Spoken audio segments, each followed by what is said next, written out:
Du fil de la pensée au mot roi, et du mot roi à la phrase corps et temple, l'idée finit par faire le trajet de son état le plus brut et le plus simple jusqu'à pouvoir traverser la rivière de la compréhension.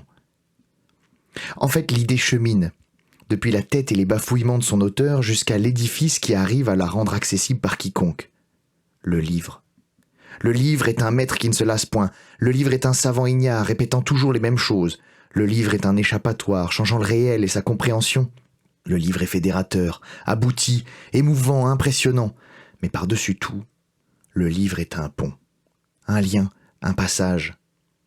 Pont entre le monde et son créateur, pont entre un lecteur et un auteur, pont entre celui qui sait et celui qui apprend, pont entre l'idée qui a su s'exprimer et celle qui est encore en train de se développer, pont pour s'échapper, pont pour s'aventurer, pont pour avancer, pont pour s'élever.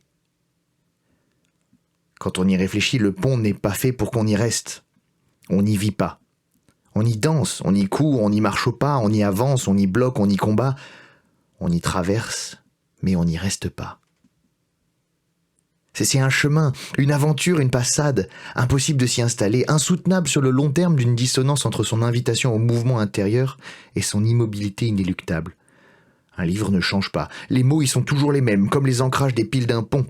Ce qui change, c'est l'humain qui le traverse. C'est l'aventurier transformé par le voyage. Ce qui change après la lecture, c'est moi, pas le livre. Alors plutôt que de continuellement manquer de me noyer, en voulant traverser la vie par mes propres et maigres connaissances, je prends les ponts qui m'y aident. J'essaye de sortir des tourbillons de l'orgueil et de l'étroitesse d'esprit pour oser la traversée de l'imagination. Sur le pont. Et à l'aventure, compagnon.